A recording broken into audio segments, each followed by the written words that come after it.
who's wrong and who's wronger. In this corner, followed by millions, James the Exploding Unicorn Verklempt. And in that corner, ignored by millions, Steve Dash Rinko-Liebers. Oh my goodness, everybody, James and I are dressed to the nines because we have got a special occasion that we are celebrating. James, I'm Verklempt. I'm getting a little misty over here. Can you introduce why you and I are dressed the way that we are? We have been doing this podcast together for a full year. A full 51 episodes after we should have quit. After we figured out we had no hope of making it big. Here we are week after week without missing one, without a gap, without encouragement or success, putting this out. So good for us, I guess. Without much of anything, even for each other. Like I think we just harbor a secret disdain for the other. So there's not a lot of love going back and forth. I don't know what either of us gets out of this, but here we are. I think we're like a couple in a bad marriage. We're both just too stubborn to be the one to initiate the divorce. If we're going to split up, it has to be your fault. So here we are. We'll probably be doing this podcast 40 years down the road. We'll have the same 3 listeners, but we'll be on every single week. Fantastic. The 1-year anniversary show. Yes. And it all started in a little bar in Indianapolis, Indiana. And I think we've told that story on the air before, James, but we met across the smoke-filled room. It did. I saw you, and I turned around and tried to walk away, and I got lost and ended up back at your table. Yeah, it was always a fun conversation. It was like, hey, I told my wife I gotta go meet a man from Twitter at a bar. It's like, this is going good places. Don't read anything into this at all. And here we are. She probably, honestly, if she knew a podcast was coming out of that, she probably would have rather that I just had an affair. It would have been way less destructive to our lives.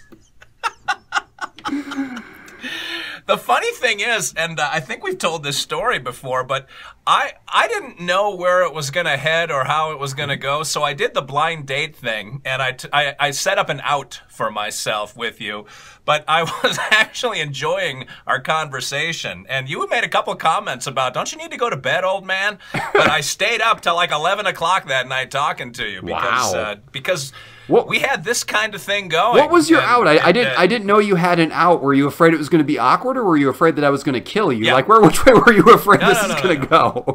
You know, the funny thing is, I'll get back to my out in a second, but you tweeted the next day, I met him on Twitter and I didn't get murdered. Or I met him in real life and didn't get murdered. And I thought, are these things that go through your demented mind? Yes. Like, how do you get through each day, You were the first person from Twitter who I ever met in real life. And why did I waste that on you? There were so many more interesting people I could have met. Literally a million of them. And I picked you. No idea why, but here we are.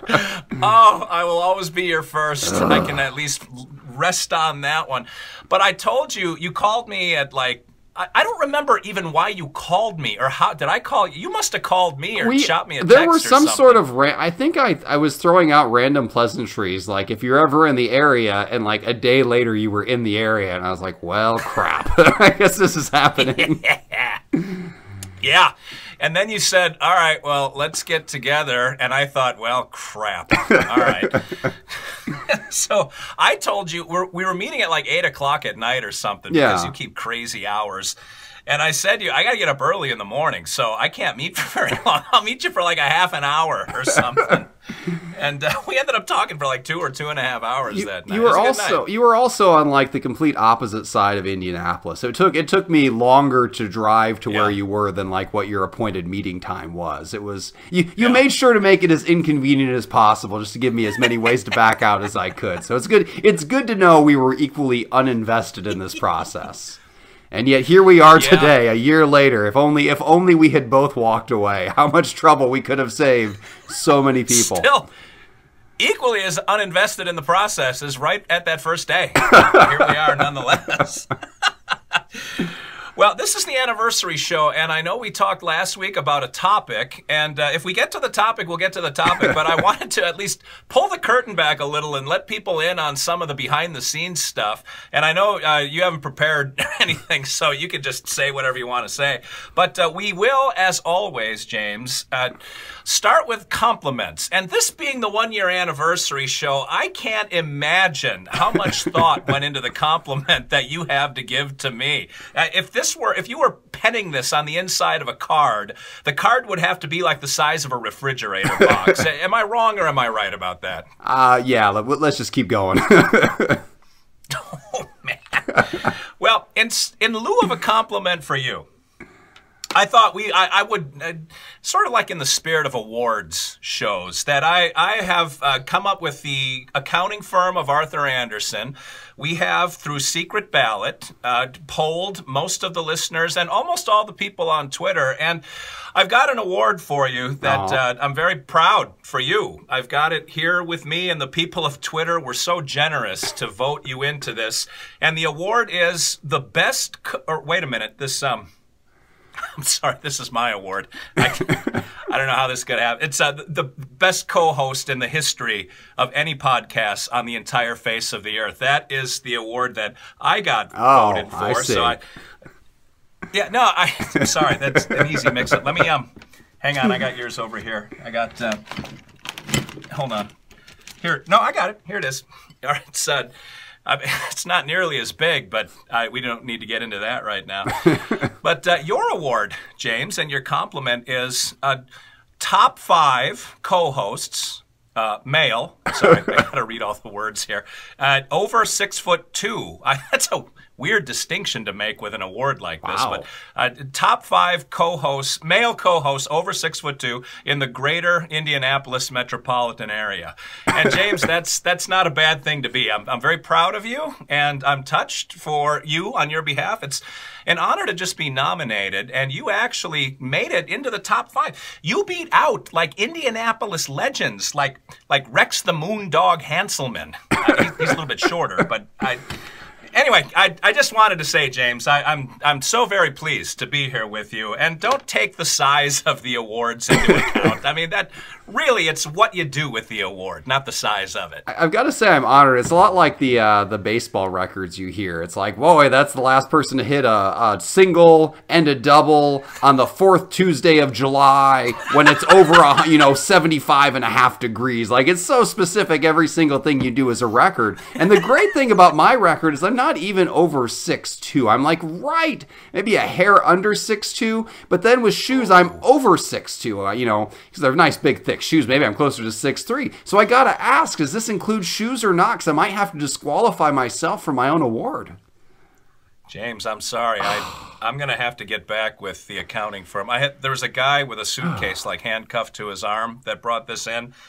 He might have to take it back out. Although I can understand why you don't know how tall I am, since I'm like a foot taller than you. Like everything over your head, you just lose all measurement on. Yeah, I needed that wide-angle lens to take our withy. Well, I also have a award for you. It's not printed on anything because obviously, I'm not going to do anything in advance.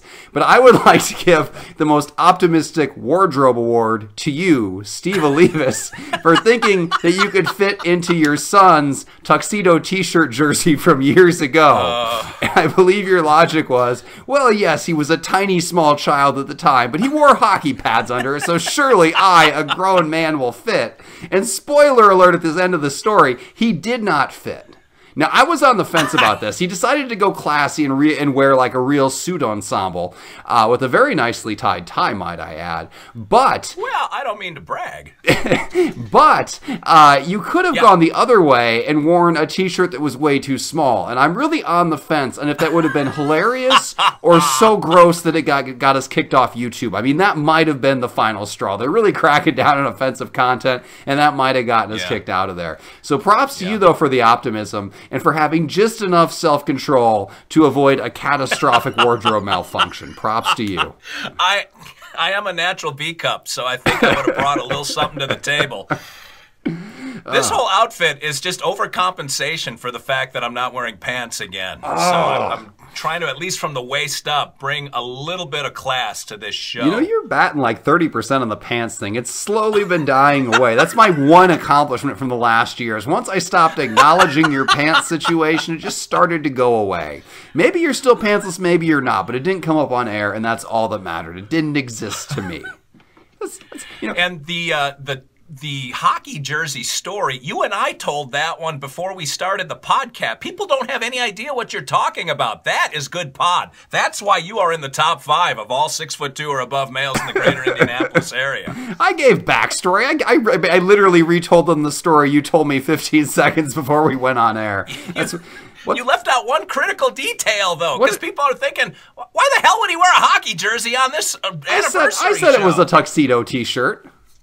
I don't think you did. I think I did. You know, the great thing about podcasts is they're recorded, and I can go back and if I ever listen to this a second time, I would go back and prove to you that was a tuxedo T-shirt / jersey. I clearly said that at the start. Maybe I didn't. Yeah, I don't know. Well, you're not going to listen to it either. We won't know. But I guess we should probably get to a topic at some point tonight. I'd hate to waste our anniversary show on literally nothing, just like we waste all of our other episodes.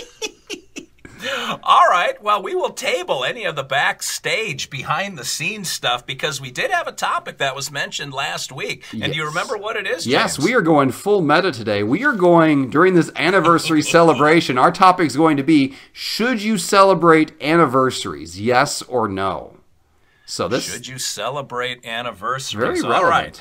And as per usual, since day one, the Guam Corner of Fate will decide which side each of us argue, and your side of the argument is determined by the quarter. What will the two sides represent? Heads up, yes, we should celebrate. Tails down, no, we should not celebrate. You mean tails up? Yes, I said the same thing each way. Yes, tails up, no celebration. Heads up, yes celebration. Let's do that. You think I'd understand how coins would work. I got James a little liquored up just to make sure that there might be some fireworks unlike later. you, I take this seriously. I have my champagne glass right here. I will fill it momentarily. But please, I outdo you somehow. But please go ahead and flip. God, you know, not only didn't I have that tuxedo jersey, but apparently somebody gave my wedding dress to Goodwill a couple of years ago. I couldn't even wear that thing. Now, I also could not, as I texted you before we got together, my wife has been looking all over Nashville for a bow tie because I couldn't find mine, and she's texting me from all over town. Yeah, they don't have them here either. So I can't get a bow tie. We don't have a champagne flute. I wanted to be doing what you're doing right now. God, it's just been a bad night. All right, heads is what? Heads, I'm celebrating. Tails, no celebration. All right, I'm angry now. You should be. This is a very typical anniversary right now. It is heads. Yes. So you, sir, I believe that means you are celebrating. Yes. Is that correct? That to celebrate, yes. I'm going to go ahead and fill my champagne glass. Never mind if it sounds like I just opened a bottle of beer. I definitely have champagne in my house, and I keep it here at all times. Wow. Is it the king of champagnes? Oh, it's going to bubble over, I think. All right, as you can see, the nice healthy head there on that champagne. This is definitely champagne. You know, there is one called the champagne of beers. There is. That's not what I had. I thought that might have helped, but it did not. It's just like a craft champagne, we'll say. So anyway, yes, you should celebrate. Because without celebrating anniversaries, what else is there in life to look forward to? You've got to get yourself through that 1 year. Like, as I was sitting here putting up with you, thinking of all the reasons I should quit, I was like, no, I have to make it to the anniversary. It's a milestone. It's something to look forward to. It's something to hang on the wall and say, look, if I could make it through all of those things, then I could keep going. Human beings need those milestones to encourage us and to celebrate, to keep going. And I would like you to look at any other place where anniversaries are celebrated and ask yourself what would happen if you took them out. Go up to your wife and say, you know what, from now on, we're not celebrating anniversaries. And you know what, maybe she'd agree with you, she'd divorce you on the spot and there would be no more anniversaries. But in most situations, they want to be acknowledged for putting up with you for that time. They want their medal. They want their AA chip or whatever. It's basically the equivalent of that.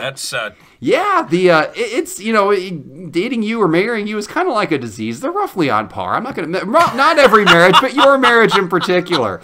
So we need these things to keep us going. Without them, marriages fall apart, podcasts fall apart, society falls apart. We need to celebrate anniversaries. James, I'm going to talk to you like a guy. Okay. This is going to be a little bit stretch, jarring for you. I mean, this isn't like all your other metrosexual hipster friends that you hang out with. My pinky is up right now. I'm going to talk to you like a real dude. Yeah, and what? My pinky's up as I drink my craft beer champagne. Well, that certainly doesn't speak to my point.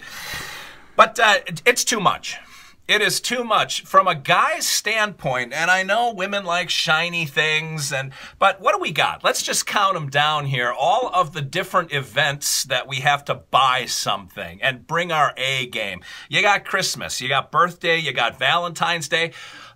Some person who hates men invented Sweetest Day not too long ago. Like, I think I was in high school when that first came out, that disaster. And now you got anniversaries, too, going on. And who knows what other days are out there where we have to take time out of our busy schedules because we're the workhorses. We're the ones making sure that all of the I's are dotted and the T's are crossed in life. And yet, we also have to go out and tend to all of the emotional needs of people that may or may not resent us for some of the things that we've done or not done in the past. So it's way too much. It's too much. We need to pare it down. We need to show, let me just bring it down a notch here, James Breakwell. We need to show love and affection every day. Kind of like the love that exists between the two co-hosts. I am so uncomfortable right now. You need to drink more of this champagne. It's not just Did you have your hand over the glass when you left to go to the bathroom just a few minutes ago? Huh? All right. I wish I wasn't so terrible at pouring it. I can't even get through all the head on top of it. I need to basically shotgun a beer, not be sipping it through a champagne flute to put up with you. You're going to need a paint bucket and a beer bong. Just a funnel with a garden hose on it. Forget what happened tonight. But yes, my wife knows every day that she is number one in my book. We don't need a day on the calendar to celebrate that. Why do you want to make one day where you think, oh, geez, I have to show my wife that I appreciate and respect and love her? That ain't the way that Olivas rolls. I'm a love machine is what I am. I think James Brown sang about me years ago. But we got to go all Donna Summer, Barbara Streisand and say, enough is enough is enough. No more anniversaries. Well, without anniversaries, you wouldn't have any of those other holidays you mentioned. Okay, Christmas is the anniversary of Jesus' birth. Easter is the anniversary of him rising from the dead. Thanksgiving, the anniversary of the pilgrims and all of this. Everything is an anniversary, even if it's not on the exact day, even if it's a fictionalized event like Thanksgiving, it's still an anniversary of something that may or may not have happened, an anniversary of a legend or a myth or whatever. It's things that we do every year. That's anniversary. The whole first part of it, Anna for annual, every year. Mm-hmm. So basically you're arguing to abolish every holiday. If we shouldn't have anniversaries, are you going to eliminate Christmas? Is that what you're going to do? A birthday is for God's sake, that's first on the hit list. A birthday. Okay, I guess we could just shut the podcast down now because I already won. Birthdays are the anniversary of the day you were born. I mean, when you talk anniversaries, we're talking everything. And we depend on those. I mean, if you don't celebrate your child's birthday, I mean, CPS is going to come and take your kids away. You're going to be the worst parent ever. That's an anniversary you have to celebrate. Thank you. Yes, you gotta celebrate that, and you gotta celebrate the marriage ones. For an experiment, I'll tell you what. This year, why don't you refuse to celebrate your anniversary and report back on the podcast how that went? I would like to hear it. Jane Goodall style, just the observations from a naturalist. See how the Olivas clan evolves after that occasion. So, how would that work out in your mind? Like, walk me through the steps of when you tell your wife there'll be no anniversary this year. In order to join with the Olivas clan, you'll need to lose your pants. So I'm not sure if you're going to make it into our little group or not. Well, I would be hiding behind a blind. Here's how I think it would go. I'd be safe. My wife would say, darling, which she often refers to me as darling. She would say, I so admire and respect your fortitude. that you have stepped up and made a firm decision, and you're going to stand your ground, and there is nothing more sensually masculine about that kind of determination. I think it's going to end with a whole lot of fireworks, we will just say. That was the first F word that came to my mind. And so that's how it would go. Yeah, I had to shotgun my champagne beer while you were saying that. I couldn't take it. Oh, yeah. Can you shotgun from a glass bottle? No, not shotgun. I drank quickly. I slightly exaggerated, which has never happened before on this podcast, ever. Everything else I say is the gospel truth. But yeah, there's no way any of that will happen. That's more fictional than any of the other anniversaries we celebrate.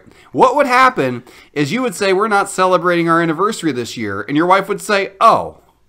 And then you would celebrate the anniversary. That would be the end of the argument. It would freeze your blood on the spot, and you would be done.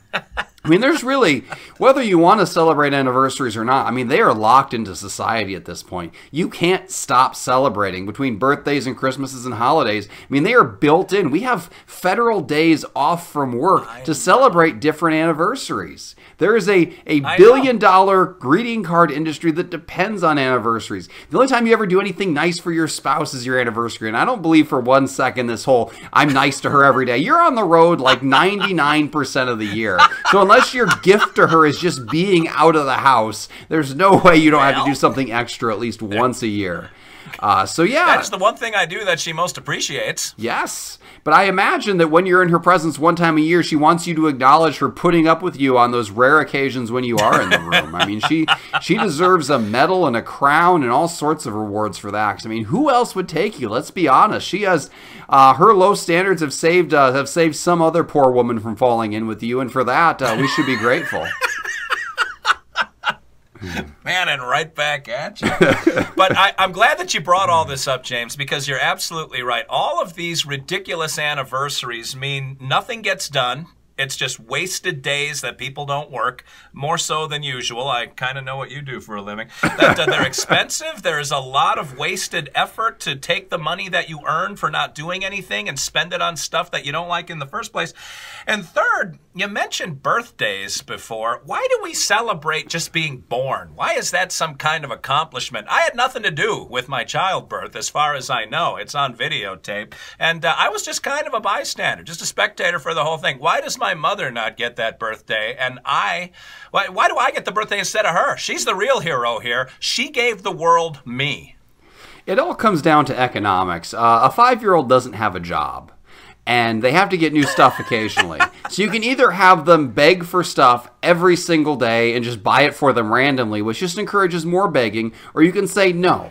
2 days a year you get stuff. Your birthday and Christmas. We're going to combine it all into those brief periods of time, and all your other whining and begging and pleading is completely wasted. Write it down on a list. We'll address it twice a year, and that's it. You cut out that anniversary of birth, and all of a sudden your kid is begging for stuff every day, and you have no idea when to buy it for them and when not to. And you buy it for them one time, they're just going to beg that much harder. Pretty soon you're going bankrupt buying stuff for them just haphazardly. But that anniversary of birth, that birthday keeps order to it. Your kid knows exactly when they're going to get new stuff.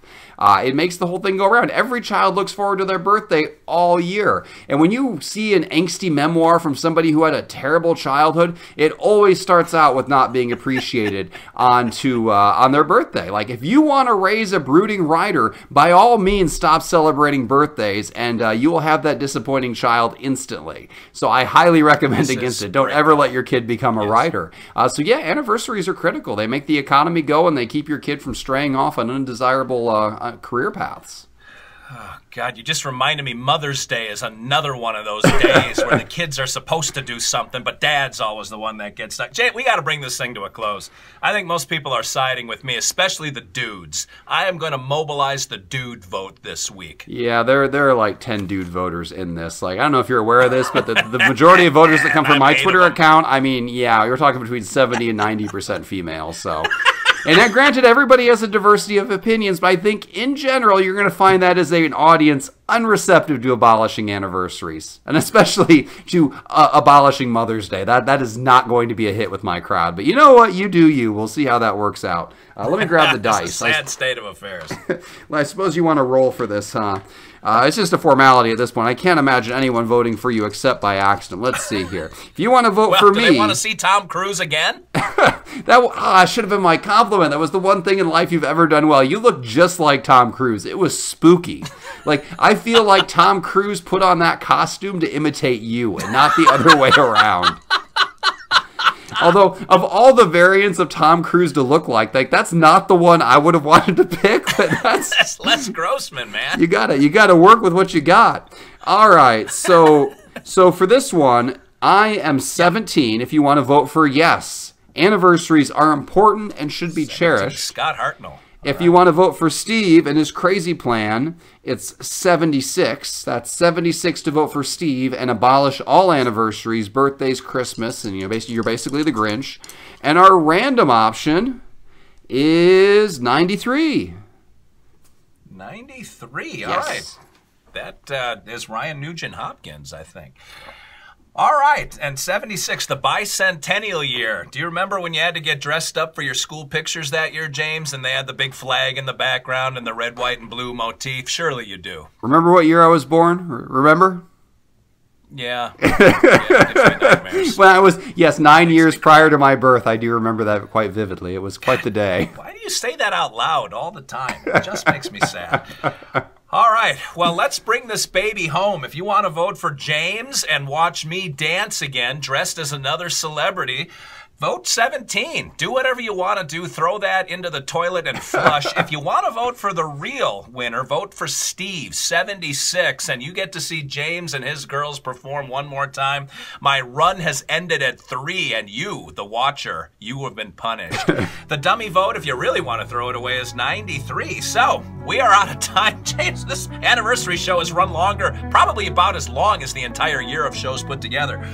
But until next week, we're going to return to our regular format next week. And until then, this is Steve Olivas, Dr. Steve, for James the Exploding Unicorn Breakwell, saying thanks for watching, thanks for listening, thanks for being a part of the show, everybody. I mean that. We'll talk to you next week. Have a good week.